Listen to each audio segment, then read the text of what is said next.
Live from Radio Row, Super Bowl 59, New Orleans Convention Center. Donnie Rightside here. Miles Killebrew with me today. What a great guest we have. How you doing? Hey, I'm doing great. Thanks for having me. Absolutely. Let's have some fun and get right into it. I always like to get the background of the players, right? Okay. High school, obviously, you're in the pros. You're probably very good in high school. We know that. Where did you wind up in college, and how did you get there? I was okay in high school. Okay. Wasn't very highly recruited. People in Vegas know my story. Yep, sure. I didn't lift any weights. My dad didn't let me do that, so I only had one offer. Wow. And that was the Southern Utah University. Yes. Great school, great program. Yep. Went there, studied engineering, and thought I was going to be an engineer.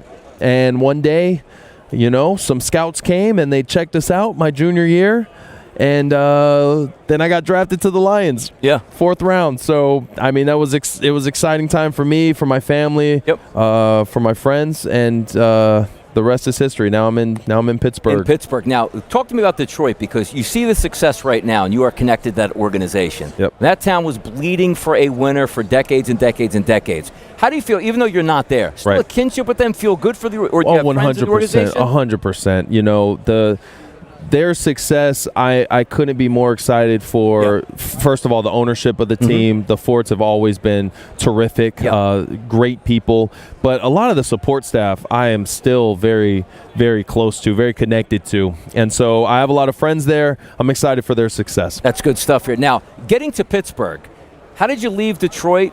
Was Pittsburgh the destination you wanted to go to? How did you find yourself in the Steel City? Sure. I had finished my contract with Detroit, and dude, I gotta tell you, I've always admired the Steelers.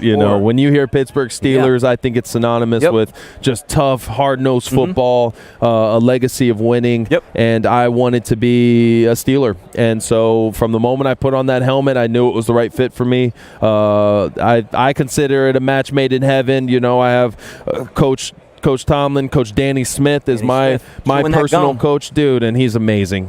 I couldn't ask for a better situation for me and my family. Now, safety by trade, but one of the toughest jobs in professional sports that the people don't know are the special teams. That is the heartbeat and the soul of the team. You're an all-pro, 2-time Pro Bowler. How did you find your niche there, and is it just more of a want? Like, you have to want to be on special teams and be dominant? I mean, dude, I have always loved special teams. Yeah. My coach who drafted me to college told me he was going to take a chance on me because of my special teams film. And so I've been doing this for a very long time. I was blocking punts in college. I love teams. And so when I got to do it in the league, I consider it a privilege. I didn't skip a beat.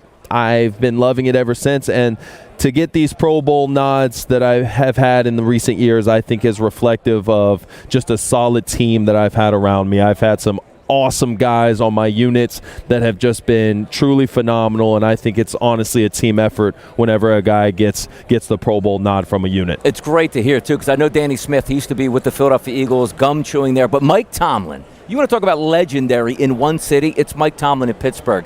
When you go to that organization, he says the standard is the standard. What are the expectations of just being a Pittsburgh Steeler? Well, when I first got here, I knew that the expectation was to win. Right? You had to be dominant. You had to be one of the best at what you do to be a Steeler.